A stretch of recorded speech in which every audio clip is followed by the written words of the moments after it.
大家朋友歡迎嚟到《記到心寒》嘅一個晚上。2026年啊，今年咧就唔知個社會變成點樣啊，經濟方面啊，各樣嘢唔知變成點啊。咁我都係覺得一個字啦，就係西，因為一路向西嘅，冇乜利好嘅因素咧，就會刺激到突然之間變翻好旺，咁就唔會嘅。但係你又唔使灰心，有時候咧個社會旺定唔旺咧，其實唔係好關你事嘅。旺嘅你都係可能過得唔係咁好，有時衰起上嚟呢，你又未必過得一定好衰。即係人嘅嘢呢，你自身做緊乜嘢呢嘅影響力呢，係大過個社會帶俾你嘅影響力嘅。其實即係你自己改變到自己呢，其實係一啲好狹縫嘅地方呢，你可以突然之間生長到呢，都唔出奇嘅。所以其實你與其係咁留意究竟未來會係點呢個社會，不如你多啲留意自己變成點呢，就仲好過嘅。即係你影響自己一定係得到嘅結果咧，係會個成果咧係會大過個社會影響你嘅，即係你自己影響自己係最大嘅個成果。我自己係咁睇啦。咁你反正都預咗都西嘅啦，係咪先？咁啊係咁噶啦，咁樣個即係地球上邊人生咁長嘅，閒閒地都依家個個都話70-80歲噶啦，係咪先？咁你咪睇長啲咯。呢5年衰，可能10年之後好啲咧，咁樣你唔知啊，係咪先？咁呢度唔啱住咪第度住咯，就唔使咁理個社會依家發生咩事嘅，即係你理唔到咁多嘅，即係佢千變萬化。最緊要咧就保持心境開朗，最緊要覺得開心。開心咧就咩都成功嘅，唔開心咧你成功都係變咗失敗嘅。你諗深一層啊，即係開心係喺人生裏邊緊要過所有事嘅。咁今日講咩題材咧？未講之前咧，唔知大家有冇好似我咁咧，會好留意啲新聞咧係關於罪案嘅，因為我哋中意聽呢樣嘢嘅時候咧，就好多時候會留意究竟呢個世界有咩罪案呢？咁樣會睇多啲嘅。你如果有留意罪案呢，你會發現有個共通點嘅。當嗰一排發生1-2件案件嘅時候呢，一路接住落嚟呢，都好多同類嘅案件就係產生嘅。例如嗰排有啲精神病人斬人嘅，哇！突然之間一輪精神病人斬人。嗰排好多啲家庭滅門事件，突然之間有一連串有家庭滅門事件出現嘅，好似有啲罪案咧，好似有傳染力咁樣咧，一路咁延續落去咧，其實都幾恐怖啊！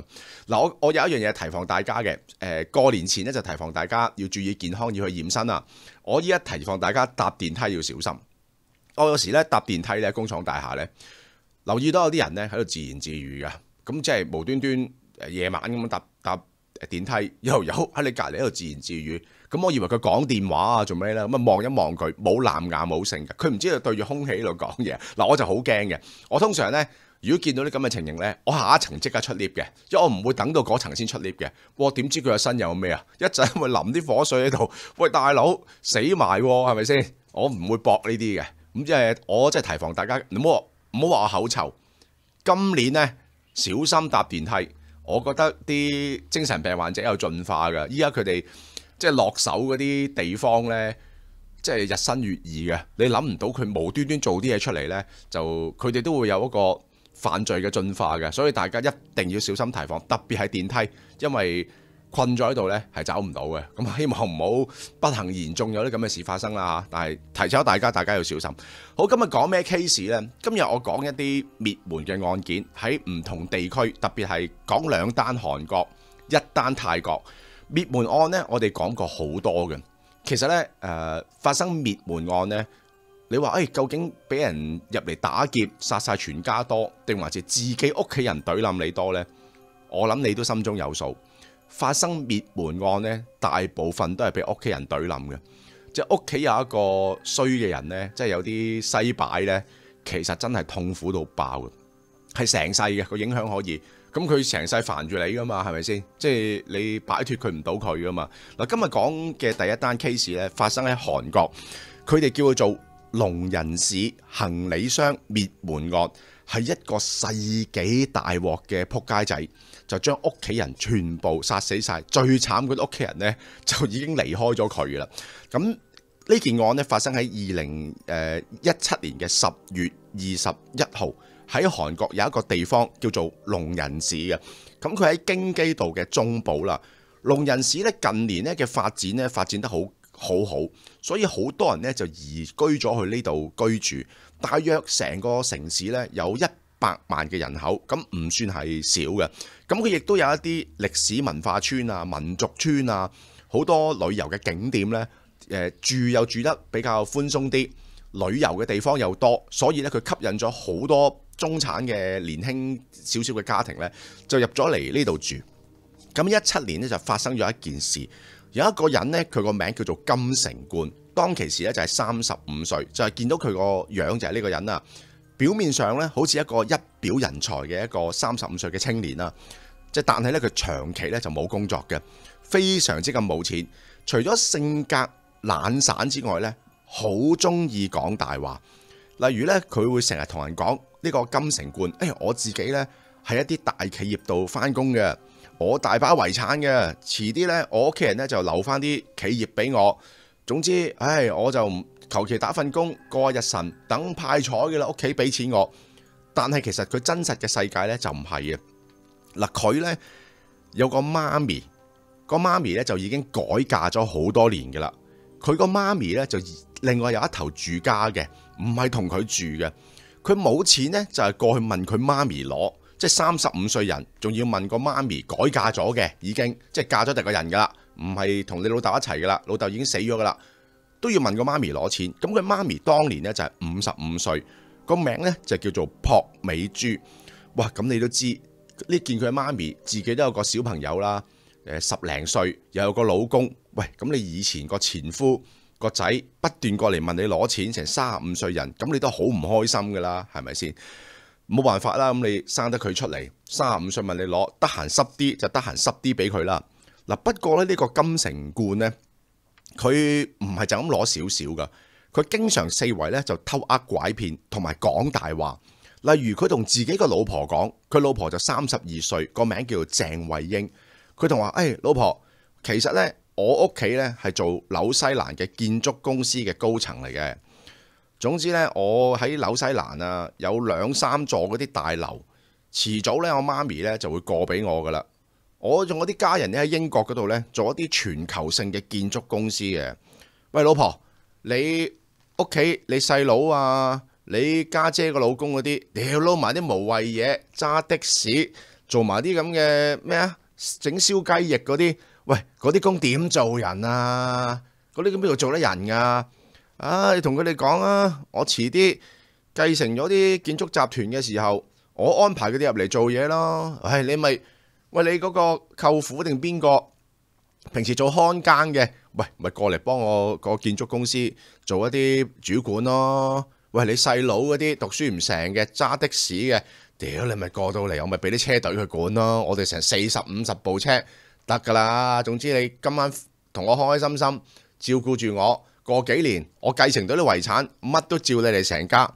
咁當然啦，佢講嘅嘢全部咧都係講大話啦。實際上咧，呢個人咧佢係有去過紐西蘭嘅，不過咧佢係做喺紐西蘭咧就唔係建築公司嘅太子爺，佢係建築工地裏邊嘅工人嚟嘅啫。而且咧佢阿爸就細細個就死咗噶啦，所以呢個金城冠咧就由阿爺就養大佢嘅。咁佢阿爺呢，當其時呢就住喺啲地下室度嘅，即係住喺 basement， 就靠救濟金呢就係度日嘅。佢又話幫外家手供啲細路讀書，又話剩所有嘢全部呢都係講大話嘅。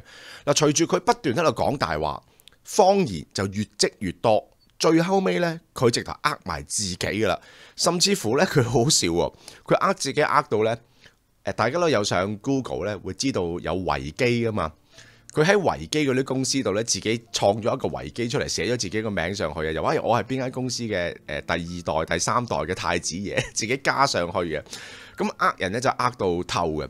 咁到咁上緊呢，佢老婆嗰啲梗係會問佢：喂，你屋企啲遺產幾時攞到啊？2個女都10零歲咯，即係佢35歲，好細個就結咗婚，10零歲都要外國讀書啦咁樣，你仲未繼承到錢咩？即係你同你屋企人講，叫佢俾住啲你先啦，我哋都冇錢，依家咁慘咁樣。佢當其時咧就即係話下個月有，一路講落去。後來咧到錢唔到位嘅時候咧，即係唔到手啦，即係唔到嘅時候，咁屋企人啊外家嗰邊，梗係會吟就喺度同佢講噶啦。喂，你係咪講大話噶咁樣？然之後咧佢就會作一樣嘢出嚟噶。佢就話俾啲人聽，我冇講大話嘅，不過我阿媽呢就好撲街嘅，我阿媽成日想吞咗我啲財產，我老豆係死咗，我阿媽有時喺會計嗰度呢就唔俾啲錢我，佢想笠咗我啲嘢啊，我阿媽翻頭嫁咗噶啦，自己外邊有個仔嘅，即係我有個便宜細佬嘅10零歲嘅，佢又想將啲錢留俾個細佬，我嘅以前個老公生嘅，佢梗係唔留俾我啦，好撲街嘅我阿媽，我阿媽直頭衰到同我講，佢話阿仔你要同我爭身家嘅，你有2個女啊嘛，我揾人綁架你2個女，賣咗佢去蘋果園都仲得啊！醒醒定定啊仔，唔好同阿媽爭錢，阿媽認錢唔認人啊，仆街仔！咁佢咁同啲外家講，啲外家咧就以為佢講嘅嘢係真啦。但係其實呢個人呢，佢有一個嚴重嘅人格障礙嘅，揾唔到錢啦，讀書唔成啦，又唔勤力啦，又要講大話啦。如果佢唔作一個反派角色出嚟呢，咁啲人就知道佢係廢人啊嘛。如果佢作一個反派角色出嚟呢，咁啲人就博同情，都唔關你事噶，你阿媽真係慘啦咁樣，有個咁嘅阿媽真係好痛苦啊！所以你見啲人格障礙嘅人呢，做嘢一事無成嗰啲呢，佢一定喺身邊裏邊呢揾一啲人出嚟呢做反派角色嘅。如果唔係呢，就佢哇你冇人害你冇人勝，你都咁衰嘅，即係你真係天生係唔掂啦，係咪先？嗰啲人格障礙嘅人呢，好中意作啲反派角色安排喺身邊。咁佢咪話自己阿媽咧係反派角色嚟嘅咯。嗱，到咁上緊呢，佢真係經常咧就問佢阿媽朴美珠，就同佢阿媽講要俾一筆錢佢個紐西蘭啦。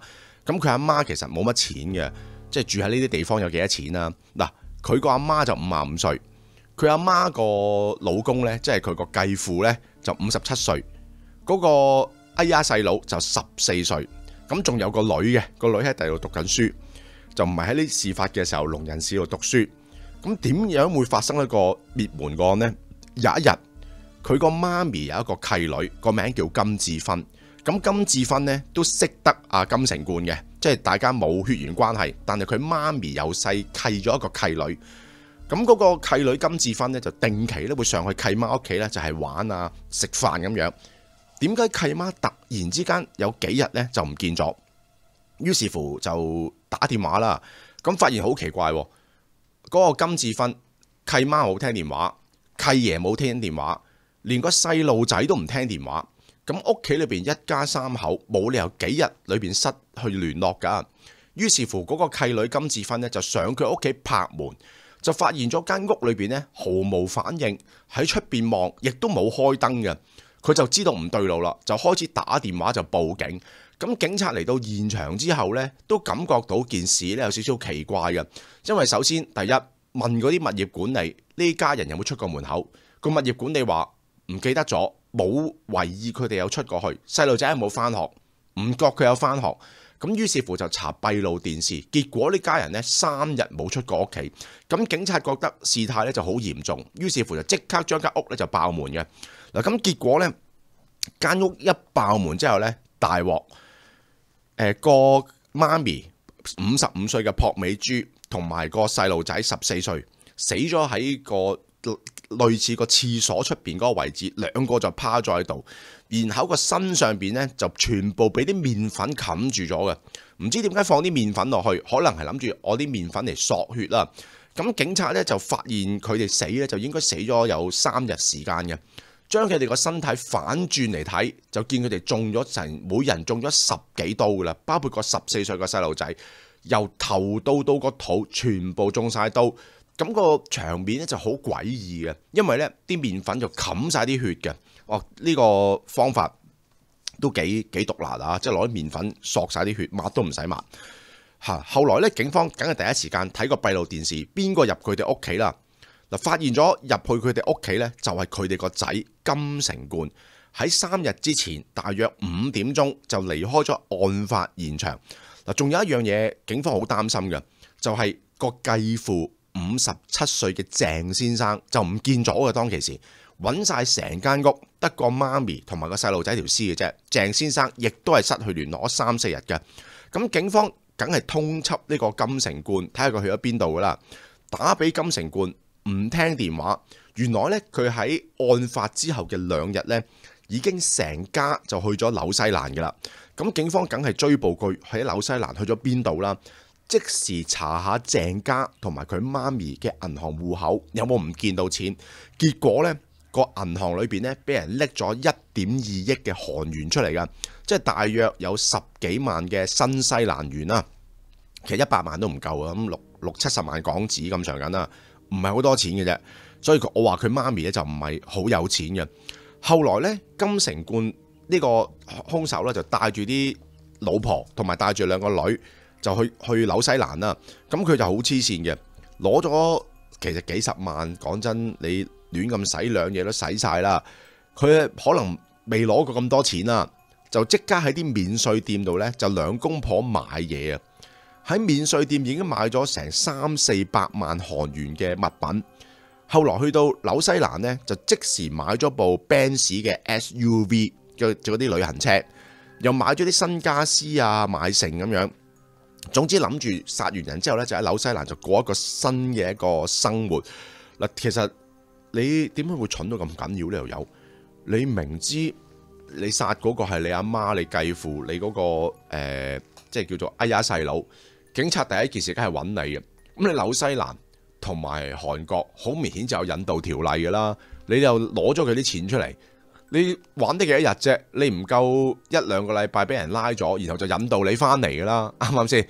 即係你點解做呢個咁嘅嘢？你可想而知呢條友本身嘅智力呢係一個好蠢嘅人嚟㗎。嗱，你見佢個樣呢都係啲擦下嗰啲呢，即係總之你都係有啲問題嘅個樣，即係唔係話正常人啊，眉精眼企嗰啲，見佢呢啲都係閃閃縮縮啊，啲眼神啊，啲眉啊，個嘴啊係有啲問題嘅。嗱，呢個人呢，咁警方知道佢紐西蘭嘅時候，梗係叫紐西蘭嘅警方咧就盡快引渡佢翻嚟韓國啦。咁但係同一時間呢，都調查下呢個金城冠嘅背景嘅。原來呢個金城冠呢，好細個，頭先講過啦，死老豆，阿爺同阿嫲養大佢嘅。可能帶咗佢去紐西蘭咁樣啦，所以佢就成日諗住翻紐西蘭啦。後來呢，佢大少少呢，佢個媽咪就嫁咗第2個老公，但係經常呢都會打電話俾佢，亦都會俾少少錢佢愛嚟用嘅。嗱，點解佢會咁殘忍殺咗個阿媽，同埋殺埋個細佬，同埋個繼父去咗邊度呢？當其時一時之間呢，就未揾到佢個繼父嘅。但係睇翻呢，佢殺咗個媽咪同埋殺咗個細佬之後呢，佢第一個打電話就打俾個老婆嘅。佢同老婆講：嗰2隻嘢搞掂咗啦，搞掂咗2隻，即係佢用隻字呢，就係2個咁樣啦，就形容呢阿媽同埋個細佬嘅。咁仲有1個未搞掂，死啦！嗰個人去咗邊度呢？原來呢，當其時呢，佢個繼父呢，鄭先生呢，就唔喺龍仁市裏邊工作嘅，就過咗去第2度做緊嘢。佢就揸部車就過到去同個繼父講，就唔知點樣佢呢，就去到一個冇乜人嘅交通站度啦，然後就殺死咗佢。咁殺死咗佢呢，就將佢收埋咗落個行李箱裏邊，然後將個行李箱就擺咗喺部車後邊，跟住就懟埋咗一邊。所以嘥咗一段時間呢，警方呢先至揾翻佢繼父出嚟嘅，咁就俾人收埋咗個行李箱裏邊嘅佢繼父。係俾佢用計謀咧，就喺第二個地方咧，就係殺死咗啊！咁警方當然就係通緝佢啦，亦都問佢身邊有啲朋友識得佢嘅人啦，究竟呢個人平時嘅行為有冇精神病嘅呢？佢精神病呢就係冇嘅，但係佢有嚴重嘅人格障礙嘅。佢講大話呢，就講到自己都信以為真嘅，即係例如佢話佢屋企係建築商嚟嘅，但係其實就唔係噶嘛。後來呢，佢將佢對佢媽咪好憎佢媽咪嘅嘢呢，有時候呢會寫喺啲紙度啊，亦都有時照鏡啲人話佢成日照鏡自己同自己講嘢嘅，唔知講啲乜嘢嘅。嗱，到佢殺咗人過咗紐西蘭呢，咁其實佢逃亡咗80日啫，後來就已經引渡咗佢返韓國呢，就即係告佢啦。嗱，告呢唔係淨係告佢一個，你會諗嗱，咩人群咩人啦？佢第一個打俾老婆講：老婆，嗰2隻嘢我搞掂咗咧咁樣。然後佢老婆又同佢一齊去紐西蘭，又喺度免稅店度買嘢，有份使嗰筆錢嘅。你估佢老婆知唔知佢殺咗人呢？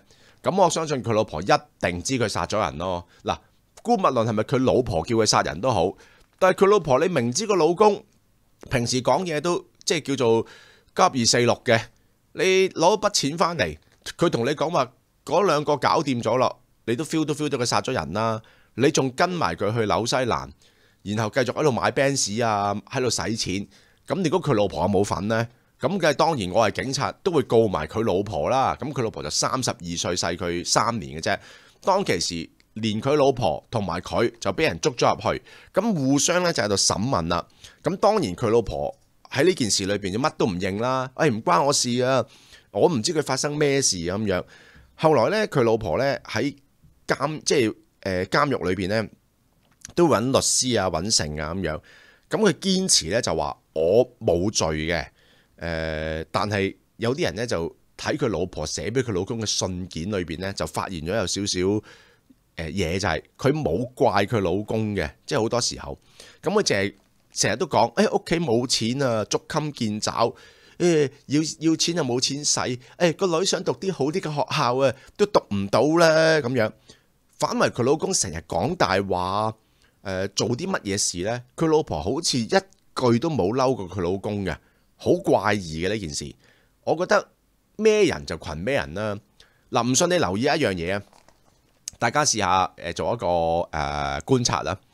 如果你身邊有一啲類似啲咁嘅人，即係佢未必係殺人嘅，但係有一啲人格障礙，即係做乜都做唔成啊，吹水多過抹嘴啊啲咁樣啊，係咪先？你試下觀察下佢身邊嘅另一半啦，通常都有啲問題啊。你冇問題嗰啲走咗佬啦，點會跟你咁多年啫？係咪先？你跟呢一個男人咁多年，個男人有咁重大嘅一個性格缺陷，嗰個人點會冇問題啊？所以如果你見到人哋一個人有問題，你要提防埋佢老婆或者老公，佢唔多唔少都有啲嘢㗎。如果唔係兩個做唔到夫妻嘅，咁所以佢老婆咧同佢一齊咧，亦都係一齊俾人告嘅。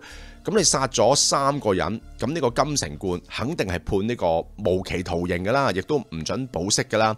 咁韓國冇死刑啊，咁佢老婆呢個名叫鄭慧英嘅，喺呢件案裏邊呢，俾人判咗8年嘅一個監禁。咁佢兩個都上訴過好多次，最後尾呢，佢老婆都係判8年。如果要放監呢，有人計過呢，佢老婆喺2026年呢就可以放監噶啦。呢件案呢，到1-2年前呢，有一單嘢呢就引起咗有少少轟動嘅。喺23-24年嘅時候呢，網上邊有一個 YouTuber， 佢話自己係鄭先生個女嚟嘅，即係死咗嗰個繼父個女。咁唔知係咪佢媽咪生定還是阿鄭生前一段婚姻嘅一個女啦？佢個女就將佢嘅感覺咧就寫咗出嚟，係做 YouTuber 嘅。佢阿鄭生個女係呢個家庭裏邊唯一嘅生還者嚟嘅，佢應該唔喺呢個屋企住，我相信可能係阿鄭生。即係個姓鄭嗰個先生死，即係之前嘅一段婚姻生嘅一個女啊。咁佢個女話：我好想成名。後來就將呢件事講咗出嚟，俾公眾聽，就話俾佢聽，我就係聾人行李箱兇殺案嗰個行李箱裏邊死者個女嚟嘅。我講完就諗住大家會關注我啦。但係好多人呢就安慰我，叫我唔好傷心，努力咁生活落去。結果呢，我反為喺大家嘅留言裏邊呢，係得到好多幫助，對人生有一個新嘅一個力量同埋啟發。咁佢個女呢，就係做一啲健身嘅一個頻道嘅。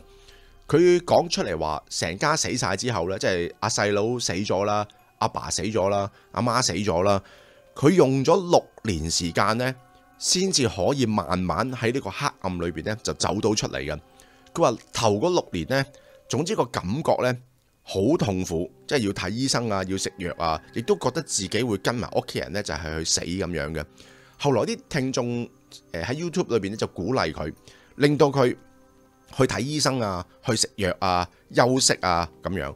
不過佢個女話幾慘㗎，因為事發嘅時候呢，嗰間屋呢，即係你途中呢間屋呢，其實未供完㗎，有成幾百萬嘅貸款仲要供嘅，即係啲利息啊，諸如此類嗰啲好多，加埋埋幾千萬啦，可能要供咁樣啦。佢個女話呢，佢收到銀行嘅通知，就即係如果你放棄呢間屋呢，就冇得繼承。但係如果你要繼承呢間屋呢，你就要繼續供埋落去，類似係咁啦。咁佢個女仲要諗辦法點樣去俾呢啲咁嘅貸款咯。所以佢後尾個女講翻呢單嘢出嚟之後呢，好多人就好同情佢咯。喺呢件案裏邊呢，有啲心理專家呢，就喺個監獄裏邊呢，亦都話訪問過呢個金城冠嘅。佢話金城冠呢個人係從來呢係冇後悔，亦都呢冇感覺到對阿媽唔住。佢真心覺得自己呢係被害者嚟嘅，即係你明明殺咗人哋全家，都覺得係自己係被害者。你諗深一層，好恐怖嘅。你35歲人，你阿媽改嫁咗第二個，你正常都揾阿媽食下飯啦，即係或者上阿媽屋企，即係覺得阿媽開心啦，希望阿媽嫁個第二個人都開心啲啦。佢唔係，佢總之好似一個吸血鬼咁，咁多年以嚟一路咬住阿媽，吸住個阿媽，嗰啲血唔肯放手。你諗下生咗啲咁嘅仔，你都幾得人驚喎，係咪先？你擺脫唔到佢喎，因為你就要，除非你就搬屋，你都搬唔到佢知你喺邊度住啊，係咪先？你要改頭換面、改名換姓，分分鐘唔喺呢個地方生活，搬咗去第二度，要避開呢條友。你仲有依家個社會上邊，你有個咁嘅家人呢，你好得人驚就係你有嗰啲social media 噶嘛，你都唔敢開個帳號喎，係咪先？即係你會有人認得你，佢又揾你咁樣喺你屋企門口冤咁，即係我好明白呢啲事啊，真係好痛苦啊！如果你咁屋企人話俾你聽，好，我哋呢一節講住呢度先。第二節呢，我哋講另一個真實嘅有錢仔。你唔好以為冇錢嘅人呢先至會做啲咁嘅事喎。如果你真係一個億身家嘅闊少呢，你都可能會殺全家嘅喎。咁我第二節呢，就係講韓國另一單好出名嘅 case， 係好多韓劇改編過，有一個所謂嗰啲集團嘅太子爺，因為有啲事將成家冧咗。休息一陣，第二節呢，就再講另一單有錢仔滅門事件。